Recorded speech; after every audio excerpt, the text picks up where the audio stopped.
We arrive at the conclusion of yet another week in the very young lifespan of Old Man Squad Fantasy Basketball. Hi, everybody. I'm Dan Baspris. It's Fun Shirt Friday. The shirt says Party Animals on it, in case you were wondering. It's bright pink. It was a delightful giveaway at a party for one of my son's friends. It was a banana ball themed party. You guys haven't heard about the Savannah Bananas. I was on the grown-up side, embarrassing myself best I could. I did actually make a pretty good play down the left field line, and I'll have you guys know. I'm Dan Baspris, at Dan Baspris on social media, and you can follow Old Man Squad on Twitter, at Old Man Squad. Today, we continue our journey through some of the numbers that we accrued this year and then tabulated. ADP versus reality. What was the ADP of a player, and then how did that translate to where they finished this regular season? Yesterday, we went through the totals board and rattled off some thoughts on the biggest winners there. Today, we will do likewise, but on the per game side, which on yesterday's show, I think I said something like, you guys are probably just waiting for the per game side. But I actually after filling out the per game board in preparation for today's show, I do think that there is a certain value in each. It was not as cut and dry. Everybody's just going to want to do the per game side kind of thing. But we're going to get into those right now, and you'll see why in a moment. Format of this show is going to be basically the same as yesterday. I'm going to give you all the names of guys that had some sort of victory to celebrate this season, and then we'll figure out why. We went through the top 100 ADP names on the board. So, yeah, there'll be a few guys drafted outside of that didn't slip in there, like a Mike Conley, a Jalen Johnson, things of that nature. But this gives a relatively rough overview of how the board actually did. First round, the winners were Joel Embiid and Shai Gilgeous-Alexander. I know, just saying it. Don't start yelling at me. Second group, not round. Second chunk of 10, Anthony Davis, Kyrie Irving, and Donovan Mitchell were the guys that actually exceeded their ADP. Third chunk of 10, LeBron James, Victor Wembanyama, Lauri Markkanen, Kawhi Leonard, Freddie VanVleet, James Harden. That was a good one. Fourth chunk of 10, Paul George, Jalen Brunson, De'Aaron Fox, and Jamal Murray. Fifth chunk of 10, Kristaps Porzingis, DeMar DeRozan, Chet Holmgren, DeAndre Ayton, and Scottie Barnes. That was also a pretty powerful one. Sixth chunk, not so great. Tyrese Maxey, good. Jared Allen, good. But then nobody else. Everybody was a pretty large underperformer in there. Next chunk of 10, Rudy Gobert, Jalen Williams, and Brook Lopez. The seventh group, John Morant, I know, Terry Rozier, and Tyus Jones. Penultimate group, CJ McCollum, Michael Porter Jr., Derrick White, big winner. Tobias Harris, also a pretty big winner. And Jabari Smith Jr., pretty much negligible. Mark Williams was in that last group, as was Jalen Duren, D'Angelo Russell, and John Collins. Those are the list of all of the guys inside the top 100 in ADP that outperformed their number. I don't know why I said Jabari Smith Jr. He was basically an equal. If someone was within like 2 or 3 and they weren't a first rounder, that's just a hit. That's not a win or a loss. That's a neutral. So let's go through the board. Let's really look. We'll try to spend more time on the really big ones, see if we can kind of pull anything out of those. But we'll go through each of the names that I just said in some capacity. Joel Embiid was the first one. He had an ADP of 3, and he finished at number 1. So, yes, he was 2 slots up. But, of course, he only played in 39 ball games. This was the big fear with Embiid right from the outset, and it came to fruition. He was amazing per game wise. He was the runaway number 1, really, per game. 35 almost points per ball game. Absurd. 11 rebounds, 5.5 assists, 1.2 steals, 1.7 blocks. Come on. 53-88 splits. Big positives in both of those. And 1.5 3-pointers. Get out of here. Get out of here with those numbers. We knew it was going to be a giant year for Embiid because Harden was gone. So it was Embiid, and then at somewhere down the board, it was going to be Tyrese Maxey, and there really wasn't anybody else around. So usage was going to be crazy. Took 22 shots and almost 12 free throws a game this year. But he couldn't stay upright. So what's the lesson to learn here? Well, if you're going to roll the dice, it's probably not a great idea to do it in your first 3 picks. Shai at number 5 was 3 slots up from where he was drafted, finished at number 2 on the per game side. And I think he'll be drafted likely inside the top 3 or 4 this year. Jokic, Wemby, Shai, that'll probably be your top 3. Luka might slip in there because of 8-cat. Some combination of those 4 guys is going to be your top 4, and that's totally fine. There really just isn't a whole lot that, frankly, we can do with the Shai stuff. Second group, Anthony Davis. He had a big jump. He had an ADP of 12, finished at 4 per game. Jumping 8 slots in the early rounds is very large. 25 points, 12.5 rebounds, 3.5 assists, 3.5 defensive stats, 55.5, 81.5 the splits for AD. No 3-pointers really, because he's not good from down there. So, oh well. And he's a little bit of the same, not the same, but similar facsimile of the risk you're dealing with Joel Embiid. With Anthony Davis, the difference is that he doesn't have chronic stuff. Embiid's got chronic things. It's always kind of the same few parts of his body and then fluctuating in how much they hurt or are completely blown apart like the knee was this year. With Anthony Davis, it's just something all the time. It's back tightness, it's hip tightness, it's groin tightness, it's an ankle, it's a tailbone, it's whatever. And you just hope you dodge the big one, which happened this year. He only missed 6 ball games. Lakers were god-awful, and so they knew he couldn't afford really to miss any other games. And so you ended up with this big season event out of Anthony Davis. He probably, my guess is, gets drafted earlier next year. I don't think he falls to, first pick of the second round. If you're going to get AD this coming year, it's probably going to have to be around 8 or 9, would be my guess. Now, some of that is just that, guessing, because we just talked about top 4, Jokic, Luka, Wemby, Shai, in some order. We kind of know our top 4. And then things get a little murky after that. Who is number 5 going to be this coming year? Is it Embiid? It might be. He's kind of the only guy left with a shot to be the number 1 player in fantasy. The rest of these dudes aren't going to get there. Okay, take Embiid off the board. Who the hell's number 6 then? Halliburton? Maybe. Who's 7? Is that Anthony Davis? Could be. Wouldn't be that crazy. Remember, the top 12 per game this year was Embiid, Shai, Jokic, AD, Doncic, Wemby, Kawhi, Spida, Kyrie, Halliburton, KD, and Paul George. Bunch of guys in there that people are going to be pretty nervous about. So, yeah, you'll probably have to take AD by 7, 8, or 9 this year, and that's kind of scary. But is it as scary as taking another equally injury-prone guy who's not going to be inside the top 5? Well, that's the trade-off. Kyrie Irving, small jumper, as is the case with him every year. He's going to miss some games, so he slides a little bit, which is kind of fair for him.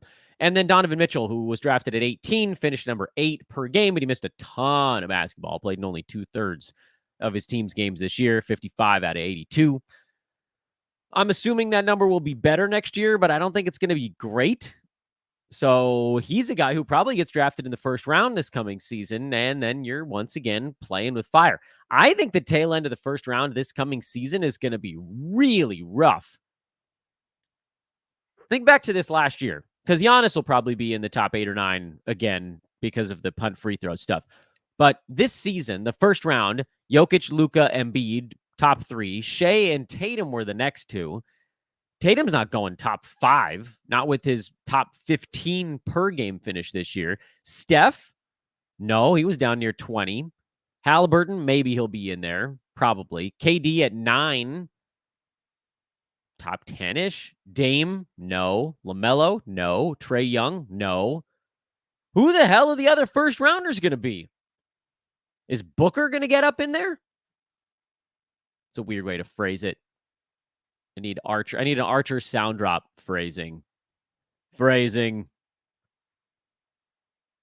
I think the end of the first round might be the toughest part of drafts this year. It's been the second round for so many seasons in a row. I think that goofball part is moving up.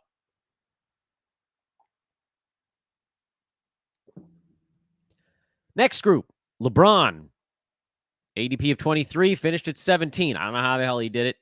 And I'm going to let somebody else take a chance on that one. Wemby, well, I mean, you're going to have to spend a top 2 probably pick to get him next year. So this is a situation with Wembanyama that may never happen again. This may have been a one-time, holy crap, there's this guy coming in who we think could be the best fantasy player on earth in 2 to 3 years. What's the first year going to be like? You know me, I'm always going to err on the side of caution. Well. Lauri Markkanen, ADP of 26, finished at 14. Just has really good fantasy game now.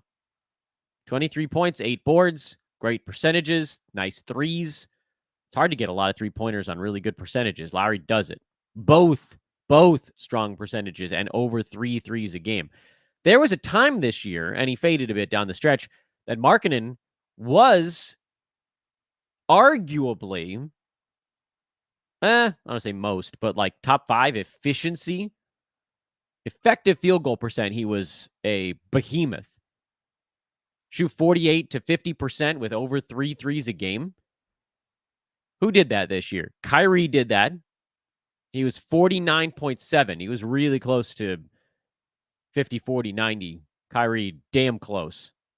Anybody else shoot over 48% with 3 threes and freaking 90% at the free throw line, or even anything close to that? The answer is very few. Devin Booker, not that far off, but he was only at 2.2 three-pointers. Derrick White, by the way, wasn't all that far away from this. White was 2.7 three-pointers, but he only shot 46% from the field.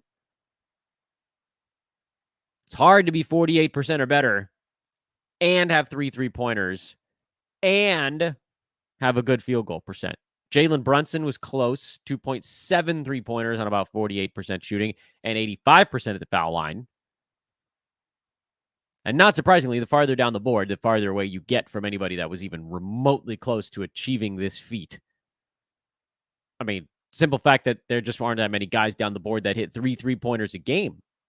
So ace out all of those dudes, you're down to like, 2 handfuls, 5 to 10 guys, and none of them even close to 48% from the field. Not close. And that's why Markkanen is so valuable. Normally, when you go out there and you pick up a guy hitting 3 to 3.5 3-pointers, you're kind of assuming you're taking some sort of percentages hit, particularly when it's not a guy you're drafting in the first round. And Markkanen was drafted at the end of the second round, beginning of the third in a lot of drafts. And frankly, he'll likely be good again. Kawhi Leonard, we talked about him on yesterday's show. We don't need to get into it again. Vastly overperformed in games played, but you knew he was going to be a runaway winner on the per-game side. Freddie VanVleet, talked about him a bunch yesterday as well, so we're not going to rehash that one. James Harden, small winner on the per-game side. And this was one that, again, will this situation play itself out? Yeah, I mean, I think so. It won't be with Harden. Well, don't get ahead of yourself, Dan. It probably won't be with Harden again. But the situation we saw happen with James this year, he was basically demanding a trade from an organization, and Kevin Durant demanded a trade, and then he ended up coming back and playing for the team for a while until they finally traded him at the deadline. Harden was like, no, I'm just not even showing up. I demanded my trade.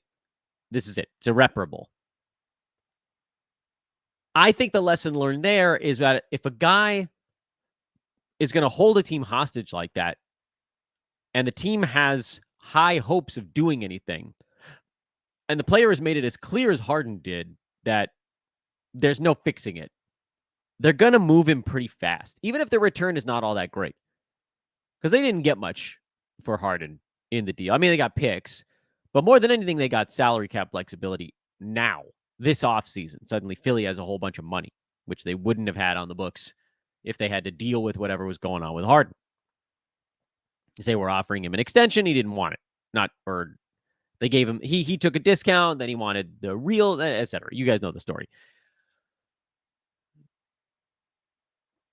So when you see a guy like Harden falling precipitously like this, and again, like, yes, the ADP listed for him was 30, but he was going way deeper than that at the end of draft season. We talked about this. I got him at like 55, 45 to 60 range the last couple of drafts I did. So he wasn't going anywhere near the 30 that his ADP was at. It was falling.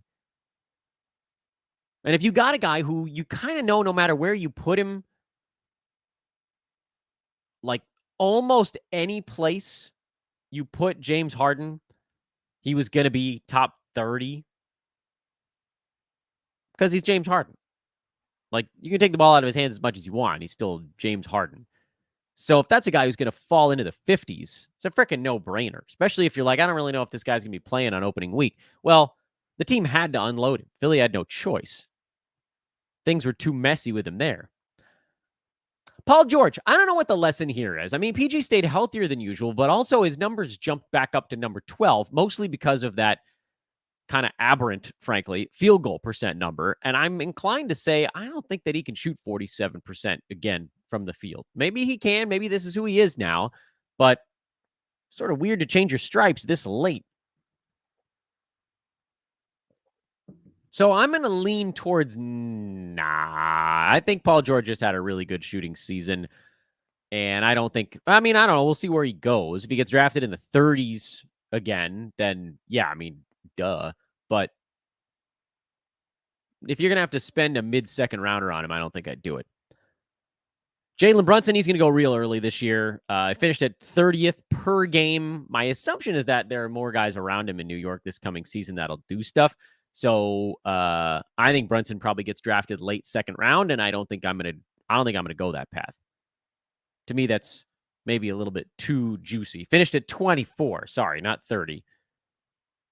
Wait, no, he was at 30. I've lost the thread, people. Yeah, 30. I don't know where he goes. How does he go up from this year? 29 points per game? What the hell is he going to pull more points out of his rectum? No, I don't think so. De'Aaron Fox at number 24, mostly because he finished with 2 steals a game. The other stuff didn't really get fixed in any way. It was just the steals took a flying leap into the land of the hyper elite. Do I think he can repeat 2 steals a game? Probably not. He'll likely get drafted early 3rd round, I would assume. It's possible that De'Aaron Fox does the same thing for so long that he actually ends up becoming kind of a boring play, but I don't think we're quite there yet. Jamal Murray finished at number 33, which was pretty good. I faded Jamal Murray this year off the championship because I figured he wouldn't stay healthy, and he didn't. 59 out of 82 ball games. This coming season feels like a little bit of a bounce back year for him, and I think I might target Jamal. He'll probably be a guy who gets drafted near 40, and it feels like he can outperform that if the field goal percent stays at 48 again. That maybe is the big thing you're asking, but I would expect him to get up into the high 60s in games played. So no huge knock on the value on the health side. Kristaps Porzingis, drafted at 43, finished at 13th, but he missed a ton of basketball. That's exactly what you were expecting there. Missed 25 ball games. I think the hope was maybe misses only 20 instead of 25. And in which case, he'll get drafted in the 40s again this coming season. It'll be the same damn story over and over again. Hurt during the Boston playoff run, so he didn't really have the stress on his body that some of the other Celtics are going to here in what will be a championship hangover season. But you can just sort of hit the reset button on Porzingis. DeRozan, we talked about a bunch. No market erosion for him. DeRozan? Not yet. Number 31, 24, 4, and 5. You can just assume he sort of repeats year over year over year. And if he keeps getting drafted close to 50, then you're like, you know what? I'll just take this quiet win. Chet Holmgren was a big flying leap guy. He's going to probably get overdrafted next year. So this was kind of the one chance to get some value on him. DeAndre Ayton, Actually ended up beating his ADP, but couldn't stay healthy. And, tank team, so that didn't help either. Wasn't that upsetting of a pick on the roto side. It was annoying as hell on the head-to-head side. And I would expect he'll be able to do somewhat similar numbers next year.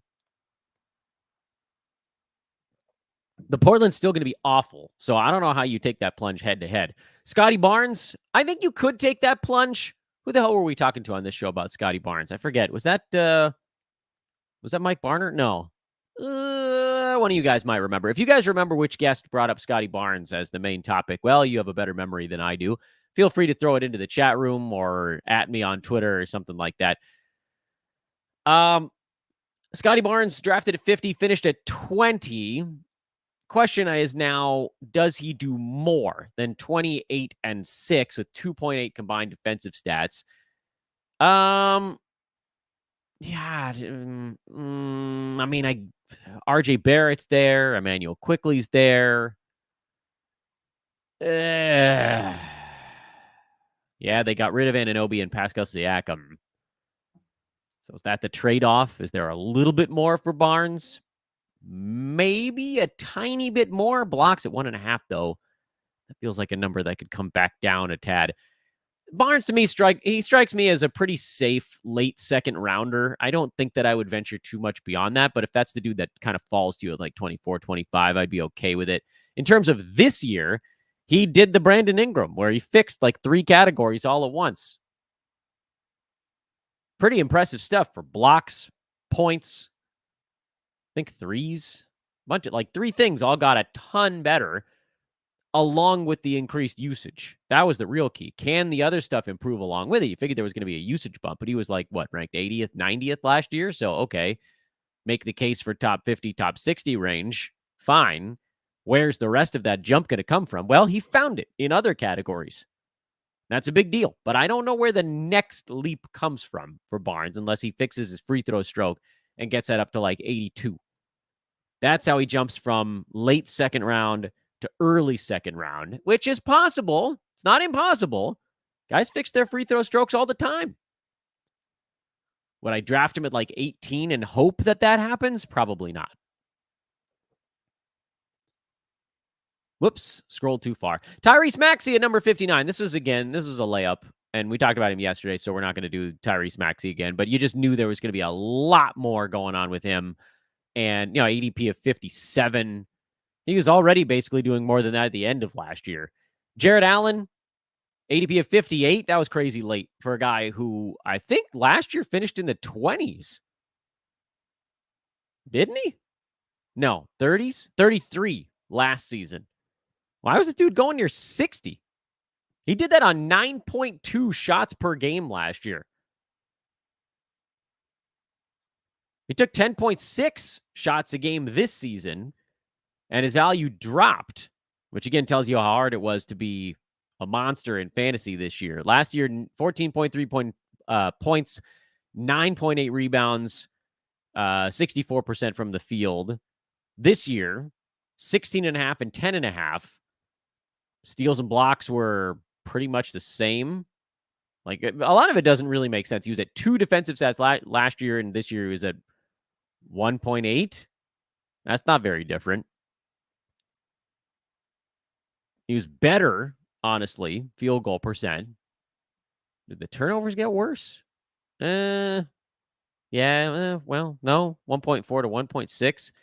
I don't really know how he fell 10 slots. I think this is that same phenomenon we were talking about with Vooch. Sometimes if you do the same thing and 10 other guys around you get better fantasy-wise, that's basically what happened to Jared Allen as well. I would argue he was even better this year, and he was 11 slots lower in rank. Why? Almost everything was better. Almost everything was better. He'll probably be a value again. Whatever. Rudy Gobert was a small win. That's fine. I still don't think I'd take him any earlier than about 65. Jalen Williams, big winner. Finished the season stronger than he started it. Finished at 42, but he was rolling at more of like a top 30, top 35 clip after a slow start. So, yeah, you could convince me to take him right at 42, and I think he'll be better than that. Brook Lopez finished at 45 after a hot start. This may be officially the run-up season where we don't do Brook Lopez, but we'll see what his ADP looks like. If it's like 70 again, I might pass, finally, after years of collecting cash on Brook Lopez.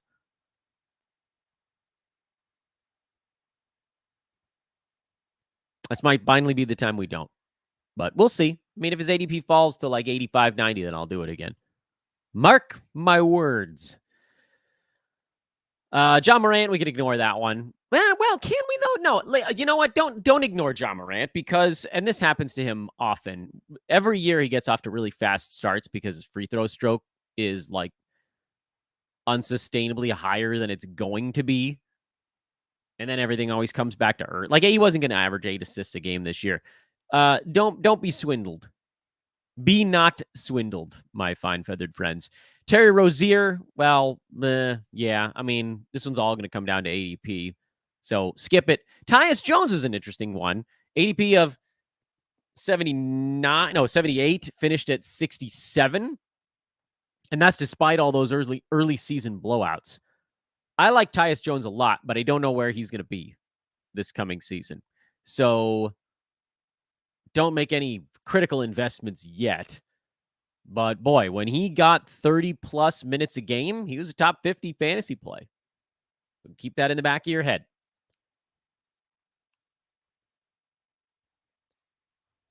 CJ McCollum was a big winner. It came a little bit out of nowhere, truly, because the previous year he was number 88.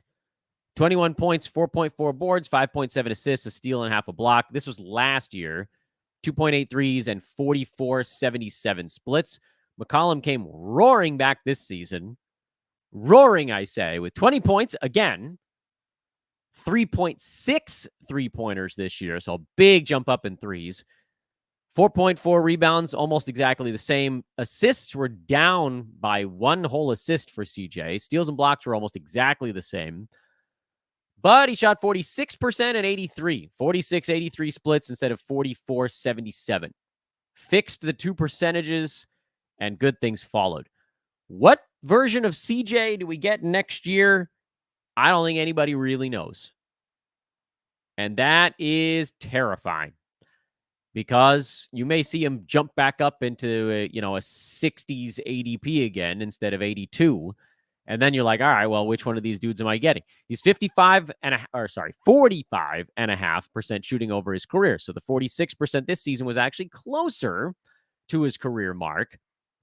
Last year, just truly had a down season. And the amazing thing, too, about this year, he shot 43% from three-point land. This was the largest percentage of threes that he's ever taken in a year. 8.4 out of 16 shots. First time he's ever taken more than half of his shots from three-point land. First time ever in his career. And he had one of his better, not best, right when he first came to New Orleans, that half season was his best shooting run. And he had one big year in Portland back in 2016. That was when we were like, ooh, CJ could be like a top 30 guy. Yeah, that didn't stick. He also shot 91% at the free throw line that year. So I don't know. I don't know which CJ you're going to get. If you draft him at 65, he's not going to hurt you much. Like, worst case is probably early 80s. But then you saw best case this year, which was 40, basically. Michael Porter Jr. probably gets drafted in this same spot next year, 70s, 80s, something like that. That's pretty safe. Derrick White, there's going to be a lot of he can't do it agains next year, but he ain't going to get drafted at 86. He'll probably go, what do we think, Derrick White, 50 to 60 range because it's not exciting enough. I don't know, man. Championship hangover is always a scary one. Tobias Harris is an interesting name to watch. Let's see where he ends up.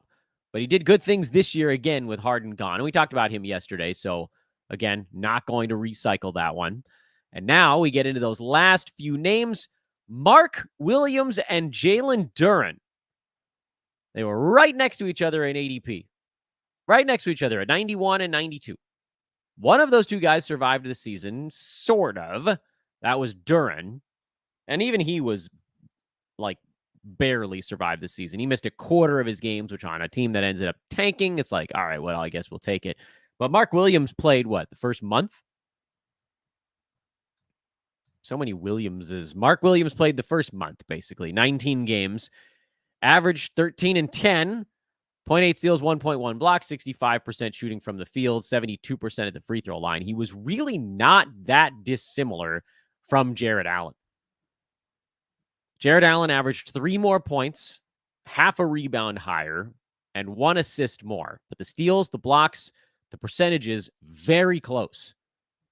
So a good Mark Williams year, and he only played 27 minutes a game this season. So that, you may argue, was the difference between Mark Williams and Jarrett Allen. Mark has, I would argue, pretty easy top 50 upside if he can stay his butt on the floor. He couldn't this year, not even close. But if that dude falls, this ADP was also not super accurate. 91 is not where you had to go to get him at the tail ends of drafts last year.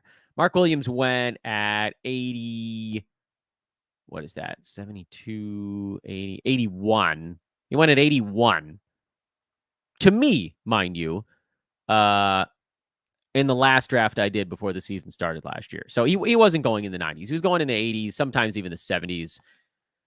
70s would be questionable given the back stuff, but 80s, yeah, I mean, he blows that out of the water.